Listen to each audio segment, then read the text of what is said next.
கிடையாது.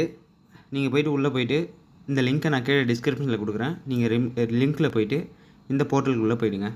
போர்ட்டலுக்குள்ளே போய்ட்டு மேலே ரிஜிஸ்ட்ரேஷன் நம்பர், தென் கீழே வந்து பாஸ்வேர்டு ஆல்ரெடி டைப் பண்ணியிருந்தீங்க அப்படின்னா அதை நீங்கள் சேவ் பண்ணி வச்சுருக்கிறது ரொம்ப நல்லது. ஓகேங்களா?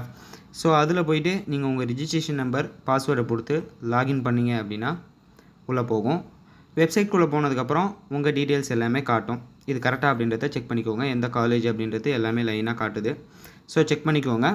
இதில் போய்ட்டு பிரிண்ட் என்ரோல் அப்படின்றது கொடுத்தீங்க அப்படின்னா நீங்கள் வந்து இந்த டேபிளர் காலம் உங்களுக்கு டவுன்லோட் ஆகும். ஓகேங்களா? இந்த டேபிளர் காலமில் ஒன்றுமே கிடையாது. என்னென்னைக்கு எக்ஸாம் அப்படின்ற கைட்லைன்ஸ் இருக்கும். ஸோ இது ரொம்ப இம்பார்ட்டன்ட். இதை நீங்கள் டவுன்லோட் பண்ணி வச்சுக்கணும். ஓகேங்களா? ஸோ நெக்ஸ்ட்டு வந்து பார்த்தீங்கன்னா ஹால் டிக்கெட் டவுன்லோடு கொடுத்தீங்கன்னா இதையும் கண்டிப்பாக டவுன்லோட் பண்ணி வச்சுக்கோங்க. இதுதான் ஹால் டிக்கெட். டவுன்லோட் கொடுத்தோடனே டவுன்லோட் ஆகிடும். இதில் வந்து உங்கள் ஹால் டிக்கெட் டீட்டெயில்ஸ் எல்லாமே ஷோ ஆக ஆரம்பிச்சிடும். ஓகேங்களா? இதுதான் சிம்பிள். நீங்கள் போகிறதுக்கு முன்னாடி இது எல்லாத்தையுமே பிரிண்ட் எடுத்துக்கணும். முக்கியமான ஒரு விஷயம், ஹால் டிக்கெட் கூட ஐடி கார்டு போட்டு போக மறந்துடாதீங்க. ஐடி கார்டு இல்லைனா எக்ஸாம் ஹால்குள்ளே என்ட்ரு பண்ண உள்ளே விடாததுக்கு வாய்ப்புகள் அதிகமாகவே இருக்குது. ஓகேங்களா?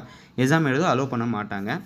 தென் இந்த உங்கள் ஹால் டிக்கெட்டை கலர் பிரிண்ட் அவுட் எடுக்கிறது ரொம்ப நல்லது. ஏன்னா QR இருக்குது, தென் அந்த ஃபோட்டோ மேலே சீல் இருக்குது. ஸோ இது ரொம்ப இம்பார்ட்டன்ட். ஸோ இதை முடிஞ்ச வரையிலும் நீங்கள் வந்து கலர் பிரிண்ட் அவுட் எடுத்து வச்சுக்கோங்க. ஓகேங்களா?